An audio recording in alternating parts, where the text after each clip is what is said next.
Empezando, quiero ser muy clara en el sentido de que del reconocimiento del 25 de diciembre. Es una fecha que la gente, que el paganismo ha tomado para sí como el nacimiento de Jesús. Y nosotros como adventistas sabemos y conocemos que en esa fecha no nació Jesús. Una hermana días anteriores predicó sobre ello. Y yo digo, bueno, sí, el 25 de diciembre no nació Jesús, pero tenemos bien claro de dónde nace la fecha. Y pues averiguando bien sobre ello, sobre la asociación de la fecha al nacimiento de Jesús, llegamos a los cultos solares en Persia, donde se adoraba especialmente al dios Mitra, dios Sol. Nosotros sabemos de la influencia de Roma, incluso de Grecia también, en la adoración especial que se le hace al domingo en cuanto al Sol, pero pues esta viene también de otro lugar que viene especialmente de Persia, ¿cierto? Y al dios Sol se le llamaba el dios Mitra. Esa fiesta fue trasladada a Roma por los soldados romanos y posteriormente fue fusionada como una fecha dedicada al Sol allí en Roma con la celebración del Natalis Solis Invictus, que es la fiesta solar. No tan popular. Inicialmente el reconocimiento de esta fecha del 25 de diciembre no fue muy popular al principio, pero posteriormente sí ya toma un auge importante y se vuelve como una celebración nacional, por decirlo de alguna manera, donde mucha gente participaba. En el tiempo del emperador Aureliano, entre el 214 al 275 después de Cristo, ya muchos miles de adoradores del Sol, si lo recordamos también entre ellos Constantino, se convierten al cristianismo, ¿cierto? Entonces empieza a formarse esta fusión y recordemos que los líderes romanos de ese tiempo trataban de mantener a los cristianos, pero también que los paganos al entrar estuvieran conformes con el cristianismo, es decir, que pudieran seguir teniendo sus tradiciones, pero lo que hacían era cambiarles el nombre, modificarlas a un modo cristiano. Y allí empiezan ellos a ver, bueno, ¿cómo vamos a unir esta fiesta pagana del Sol y volverla de alguna manera como cristiana, tomando como referencia precisamente a esa adoración al Sol, pero no decir que estamos adorando al Sol? Y razonaron en que Cristo es el Sol de justicia, entonces hicieron esa mezcla allí, manipularon el sentido, y a partir del año 354, con el obispo Liberio, comienza de manera oficial, aunque ya desde el 336 se venía celebrando, ya oficialmente se cristianiza esta fecha y se le dice, se cambia el significado del nacimiento del Sol al nacimiento de Cristo y empieza a llamarse Navidad. Desde ese tiempo, desde el año 354, se empieza a llamar la Navidad. Para nosotros es claro, hermanos, esto es una fecha que viene de una celebración pagana, que se cristianizó, que no es el nacimiento de Jesucristo. Tenemos las evidencias de que Jesucristo no nació en esa fecha, varias de ellas se relacionan con el tiempo, ¿verdad? Porque era imposible que hubiesen pastores en esa época por la zona del nacimiento de Jesús afuera, cuando en diciembre es invierno y es crudo, el invierno frío, por tanto no podría ser allí. Algunos que han hecho como la cuenta del tiempo más o menos, nos dicen que fue aproximadamente por el mes de septiembre. Pero así como de pronto en alguna oportunidad yo había comentado que ningún día le pertenece al enemigo. Eso proviene de Satanás, ¿cierto? Poner una fecha para que la gente materialice. Actualmente las celebraciones, ¿qué connotación tienen? ¿Cómo está la gente en estos momentos?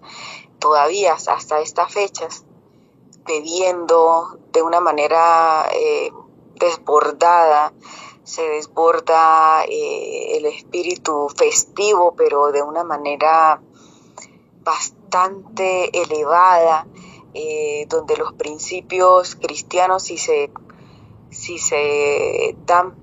tiran al piso durante todo un año en esta época, es aún peor, y vemos esa influencia satánica, ¿cierto?, en cuanto a cómo es la forma en que se hacen ese tipo de celebraciones. Pero que el paganismo esté desbordado, que el paganismo haya introducido la fecha, no le quita al hecho del nacimiento de Cristo su connotación bíblica.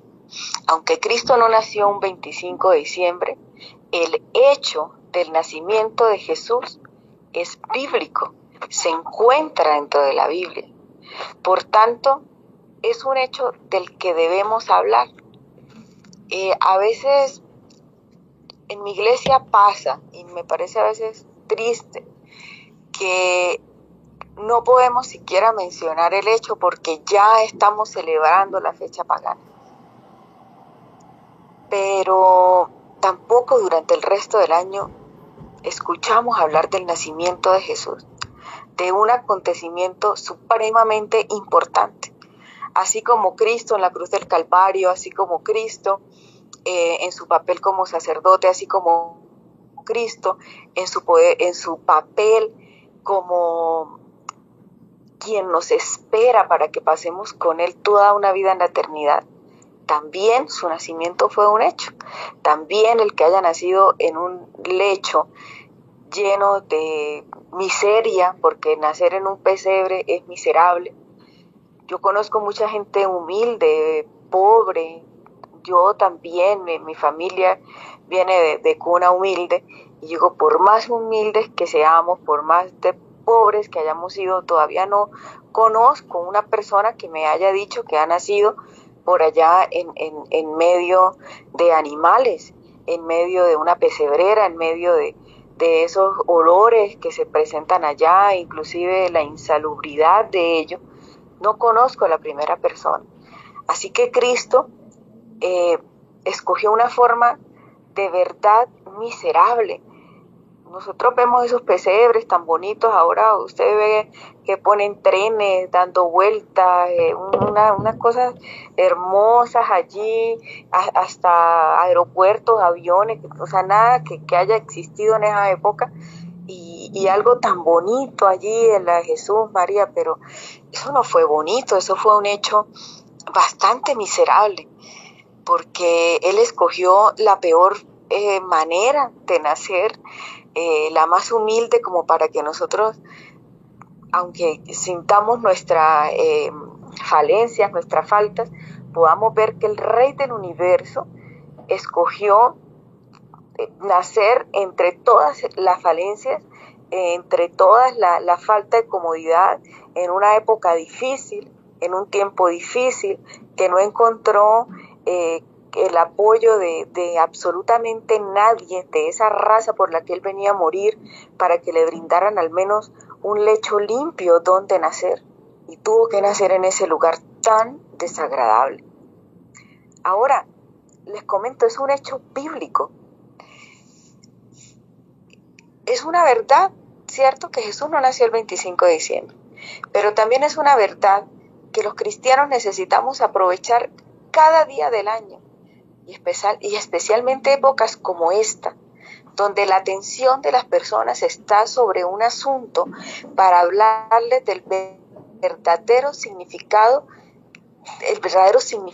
de lo que es la Navidad, lo que pasó ese día en el pesebre, Lo que pasó en ese tiempo fue el mayor acontecimiento de la historia humana, el día que nuestro Salvador vino para salvarnos. Nuestro llamado es a eso, no a ser críticos, no a separar. Y es triste porque nosotros en esta época vemos separación en nuestra iglesia en cuanto a que si nació, que si no nació, a que si se hace, que si se dice, que si no se dice. Y desaprovechamos una oportunidad importante. La gente afuera está pensando que la Navidad es regalos, que la Navidad es comprar ropa, que la Navidad es quemar pólvora, que la Navidad es tomar trago, que la Navidad es cualquier otra cosa menos lo que es. Pero hay algo que sí se mantiene dentro de estas fiestas y es que la familia se une. Y nosotros analizábamos el hecho de, por ejemplo, acá en el pueblo donde yo vivo, es de una tradición católica bastante arraigada y bastante fuerte. Yo conocí el Evangelio a los 27 años y claro, en mi familia toda la vida nos hemos reunido por la Navidad. Incluso el día de la predicación mi hija, finalizando, da un testimonio y dice, cuando nosotros, claro, cuando yo me bautizo en la iglesia adventista, mi hija estaba pequeña y yo seguí asistiendo a las reuniones familiares de la Navidad, pero se fueron transformando de una manera maravillosa. Siempre el 24 de diciembre en mi casa se hacían tamales, mi mamá los hacía, los preparaba y se hacían era tamales de cerdo, siempre, todo el tiempo ella hacía sus tamales de cerdo. Ya yo adventista, y aunque ellos nunca estuvieron de acuerdo con eso, incluso todavía no lo están del todo, pero ya el respeto cambió totalmente. También se mataba un cerdo, mi hermano generalmente se mataba un cerdo en la casa, se fritaban chicharrones, y mi hermano muy déspotamente al principio me pasaba los chicharrones por la cara y me decía hermanita, y él empezó a molestarme con esas cosas y me decía hermanita, pero no porque fuera su hermana de sangre, sino por lo que estaba yendo a la iglesia. ¿No te gusta este olor? ¿No quieres? O sea, fue bastante fuerte al principio, aunque yo siempre fui tranquila en esa parte y dejé que pasara. Había trago, había música a alto volumen, había ese jolgorio que generalmente hay en los hogares. Yo siempre oré desde un inicio, sin tener mucho conocimiento al principio, pero oré desde un inicio para que Dios utilizara esos momentos para de alguna forma poder tocarles de alguna manera. Y sí se dio. Siempre a la hora de la cena, ellos prefirieron que yo orara. Ya después empecé a darles textos, a hablarles de algo del Señor. Y curiosamente, ya en mi casa hace mucho tiempo no se matan cerdos, no se hacen tamales de cerdo, no se toma trago. Mi familia no lleva trago, ninguno de mis hermanos, ni hermanas, ni ninguno. Ya saben que en la Navidad no se bebe licor. Bueno, sí queman algo de pólvora y esas cosas. Y siempre la reflexión está a cargo mío, la reflexión de Navidad. Y siempre hablamos del significado de la Navidad. Y también traemos a colación sobre el tema de los regalos, de que cuán importante es saber que es mejor dar que recibir, que no debemos estar tan pendientes de lo que recibimos, sino que por qué no damos hacia las necesidades de los demás. Hay muchas cosas paganas. Todo lo que tenemos en mano, el internet que estamos usando es pagano, el celular que usamos es de origen pagano, los nombres que tenemos, mi nombre, ustedes ven que es mi segundo nombre es Torcoroma, siempre quise quitármelo porque no me gustaba y tiene que ver con una virgen de acá de Ocaña y fue el nombre que me colocaron y ahí está, pero no porque lleve mi nombre, que ese nombre quiere que yo sea pagana, pero es de origen pagano y católico Normalmente los días de la semana son paganos, los nombres de los días de la semana. La mayoría de los nombres de los meses también son paganos, pero porque sean paganos no quiere decir que nosotros dejemos de usar esos nombres, dejemos de hablar de esos nombres. Así que si algo es de origen pagano y va en contra de un principio cristiano, nosotros debemos separarlo. Por ejemplo, el Halloween, ¿cierto? Y no es que yo esté justificando aquí como para que nosotros podamos celebrar X o Y cosas. Pero hablando específicamente de la Navidad, eso fue un acontecimiento real que está registrado en la Biblia y que no deberíamos pasar por alto. No voy a hablar de lo que dice Elena de White al respecto, porque yo me imagino que en algunas oportunidades lo han leído, en la conducción del niño y ahorita no recuerdo en cuál otro libro, pero Elena de White fue muy ecuánime en cuanto a esto. En sí reconocer también que era de origen pagano el día de la celebración de la Navidad del 25 de diciembre, pero también en que debíamos aprovecharlo para ello. Incluso habla del uso del árbol, todo eso, no me voy a detener en eso porque no es el propósito de ahorita. Y en cuanto a también en poder usarlo para poder llevar un mensaje, para poder hablar del verdadero significado y también para que recordáramos a los pobres y a los necesitados.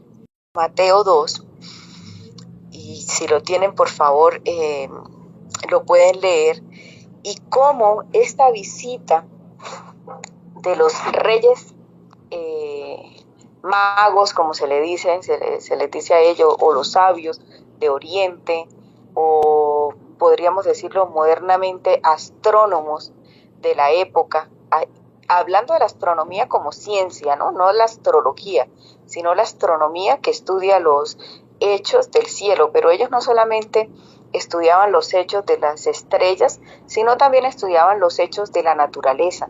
Eran unos sabios, eran unos estudiosos y también de la profecía. Y me encantó como este enfoque que les voy a compartir ahorita y de lo cual también deberíamos hablar.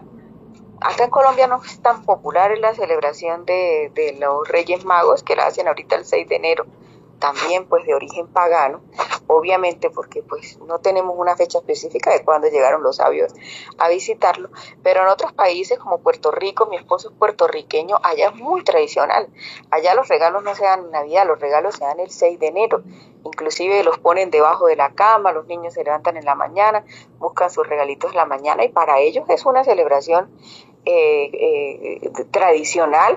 Entonces ahí en Mateo 2, desde el versículo 1 voy a leer rápidamente, dice: después de que Jesús nació en Belén de Judea en tiempos del rey Herodes, llegaron a Jerusalén unos sabios procedentes del oriente y dicen: ¿dónde está el que ha nacido rey de los judíos? ¿Quiénes eran estos hombres? Eran unos hombres paganos, eran unos hombres que no tenían nada que ver con el pueblo de Dios, eran unos hombres a quienes no se les fue dada el estandarte de la palabra de Dios, de la profecía, de que Cristo Jesús vendría, pero llegaron primero y antes que cualquiera de los líderes judíos a adorar a uno que ellos sabían que era importante, que era un rey importante. Ellos llegaron a preguntar sobre eso. En estos dos versículos vemos que vienen en su búsqueda, no de ahí mismo del pueblo judío, sino desde tierras muy lejanas, y van a buscar a ese rey que ellos quieren adorar. Versículo 3, cuando lo oyó el rey Herodes, se turbó y toda Jerusalén con él. Así que convocó a todos los jefes de los sacerdotes y maestros de la ley de su pueblo para preguntarle dónde había de nacer el Cristo. Antes de que estos sacerdotes estudiaran de ello, de que pudieran dar una respuesta eficiente, estos hombres sí se habían dedicado a estudiar. Ellos vieron una estrella, una gran estrella, que no era más que ese puñado de ángeles que vino a anunciar la venida de nuestro Señor Jesucristo. Y el mismo Dios, eso no fue algo que simplemente fue la ocurrencia de ellos. El mismo Dios permitió que ellos fueran hacia los oráculos judíos y pudieran encontrar cómo esa estrella estaba guiando al nacimiento de nuestro Rey, de nuestro Salvador. Y los mismos sacerdotes de la época, judíos, llamados cristianos, no pudieron ver realmente lo que estaba pasando. Porque a veces estamos más aferrados a la letra que realmente a el significado de lo que Cristo vino a hacer en esta tierra. Nosotros nos detallamos mucho en el saber, en lo que yo sé, en lo que yo diga, en que conozco mucho, en que sé mucho, en que puedo estar por encima de otros miembros de otras religiones, incluso de los mismos miembros de la iglesia, y de cuánto sé, cuánto puedo saber. Pero el verdadero significado, el verdadero centro de todo, que es Cristo Jesús, a veces lo obviamos. Y estos hombres no lo obviaron. Esos hombres fueron directamente al Rey del Universo. En el versículo 5 contestan los sacerdotes y dicen: Belén de Judea. Le respondieron: porque esto es lo que ha escrito el profeta. Versículo 6: pero tú, Belén, en la tierra de Judá, de ninguna manera eres la menor entre las principales ciudades de Judá, porque de ti saldrá un príncipe que será el pastor de mi pueblo Israel. Luego Herodes llamó en secreto a los sabios y se enteró por ellos del tiempo exacto en que había aparecido la estrella. Versículo 8: los envió a Belén y les dijo: vayan e infórmense bien de este niño, y tan pronto como lo encuentren, avísenme, para que yo también vaya y lo adore. El versículo 9 dice: después de oír al rey, siguieron el camino. Sucedió que la estrella que habían visto levantarse iba delante de ellos hasta que se detuvo sobre el lugar donde estaba el niño. El mismo Dios procuró guiarles hasta el lugar preciso. Al ver la estrella, sintieron muchísima alegría. Versículo 11: cuando llegaron a la casa, vieron al niño con María y su madre, y postrándose le adoraron. Aquí viene una primera parte importantísima: la postración, la adoración. No eran el pueblo de Dios y se postraron y adoraron a Jesús. Sigue ahí la palabra de Dios diciendo: abrieron sus cofres y presentaron como regalos oro, incienso y mirra. Vamos a detenernos allí. 3 regalos: oro, incienso y mirra. Fueron la forma en la que ellos adoraban. Fueron la forma en la que ellos se presentaron ante Dios. Y aquí quiero mostrarles algo muy interesante. Estos hombres paganos, sin una crianza en la palabra de Dios, sin haber conocido desde hacía tiempos a Jesús, pudieron ver con claridad, porque dejaron que el Espíritu Santo les tocara, el verdadero significado de lo que estaba pasando allí y de lo que iba a pasar a futuro. Y yo nunca lo había visto de esta manera. Sus presentes fueron oro, incienso y mirra. 3 presentes. Y miremos el significado de lo que representa cada regalo. El oro representa la realeza.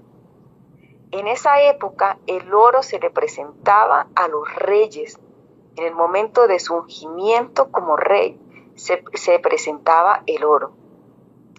Ellos vieron a un niño en un pesebre. Yo me imagino el impacto de ellos, porque ellos en su mente creo que imaginaban que iba a ser alguien de nobleza, alguien hijo de otro noble, una persona de importancia y en un lugar muy diferente al que encontraron. Pero eso no prejuició el hecho de que lo adoraran, porque aunque lo encontraron de esa forma, estaban claros en que sí era el rey que iba a salvar no solo al pueblo de Israel, sino a todo el mundo entero. Y ellos estaban incluidos dentro de ese mundo entero. Iba a ser su salvador. Y el oro era muy costoso en su época. El oro se les daba como ofrenda a los reyes y a los nobles, porque las personas de origen humilde no tenían acceso al oro como actualmente lo tienen las personas de nuestra época. Cualquiera puede tener oro. En esa época el oro era como de una manera específica para aquellos que merecían adoración y respeto, para aquellos que necesitaban honra, estaban honrando al Dios del universo. Ahora, aquí vemos un primer reconocimiento de ellos hacia Jesús, Rey. Incienso, también muy costoso en la época. Era una resina aromática y era usado en ritos religiosos. En la parte de los israelitas, recordemos que en el santuario se usaba para simbolizar las oraciones, ¿cierto?, de los fieles que iban hacia Dios, ¿cierto? El incienso representa esa intercesión de Cristo por nosotros. Así que estos hombres sabios del Oriente estaban reconociendo también a Jesús como nuestro sacerdote. Un hecho que se iba a dar posteriormente, ¿cierto?, en el santuario celestial, pero lo reconocían como nuestro sacerdote, como nuestro, ya hablamos de Jesús como rey y sacerdote. Dos hechos importantísimos. Moisés reconocía también a Jesucristo como nuestro rey y sacerdote.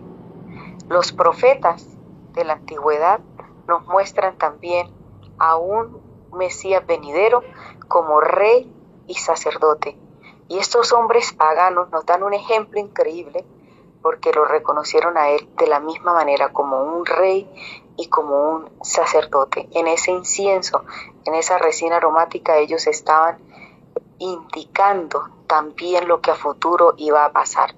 Era un acto que, aunque nosotros a veces pasamos desapercibido, ay sí, el oro, el incienso y la mirra, pero tenía su significado. Dios no permite algo sin un significado. No hay nada en la palabra de Dios que no tenga un significado espiritual, y esto lo tiene también. El tercer regalo, la mirra, es una sustancia perfumada también que viene de una resina, de un árbol, ¿cierto? Y era un bálsamo preciosísimo, usado para embalsamar también reyes a la hora de la muerte, costoso. También, al igual que los otros regalos que se le dieron a este rey, se le dio este bálsamo. Hay algo importante, y es que esta resina del árbol, al secarse, inicialmente era de color amarillento, pero posteriormente se colocaba de color más o menos rojizo y se formaba como una especie de lágrima. Y en la época, dado a esa forma que tomaba, también hicieron unos recipientes que eran de color rojo y que eran en forma de lágrima. ¿Y qué nos puede a nosotros connotar esa forma natural que ella obtenía, pero que también la hicieron artificial, pues en el vaso que contenía, donde ellos introducían este precioso producto? Y pues bueno, la sangre de Jesús era roja, ¿cierto?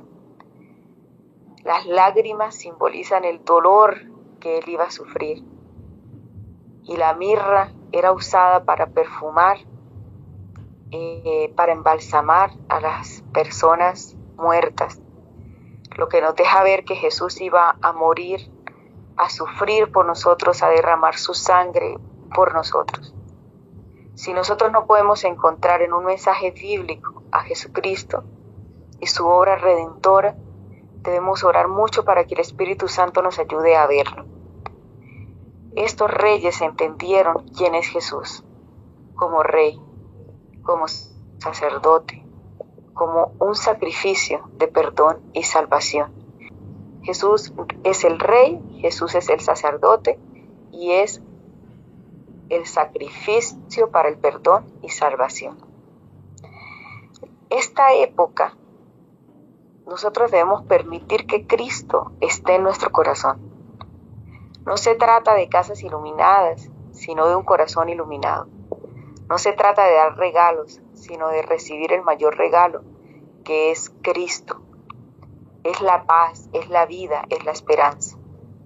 La Navidad y esta época, porque todavía estamos en esta época, todavía la gente tiene conmocionados sus corazones, debemos agradecer a Cristo por haber llegado a nuestras vidas. Aunque debe ser una constante en nuestra vida diaria, en todo el año, todo el tiempo, aprovechemos este momento también para evangelizar. Así como en Semana Santa también debemos aprovechar el tiempo para tener campañas alusivas al verdadero sentido de lo que fue la muerte de Cristo en la cruz del Calvario. Y así como muchas otras épocas del año también debiéramos aprovechar para evangelizar, para hablar, para mirar lo que la gente está viendo y cambiarles el chip, cambiarles el sentido y llevarlos al sentido real de lo que son las cosas. También en este tiempo debemos tratar de acercarnos más a las personas en vez de alejarnos.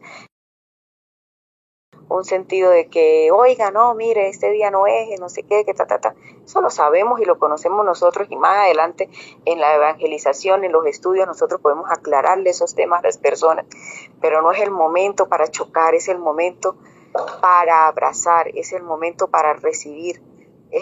Este tiempo la gente está sensible, en este tiempo la gente espera mensajes, espera cariño, que les hablemos palabras amables. Entonces aprovechemos el tiempo y hablemos de ese Jesús que nació, que murió por nosotros y que también está haciendo su trabajo intercesor para que nosotros podamos ser salvos y un día vayamos con Él a la Canaán celestial.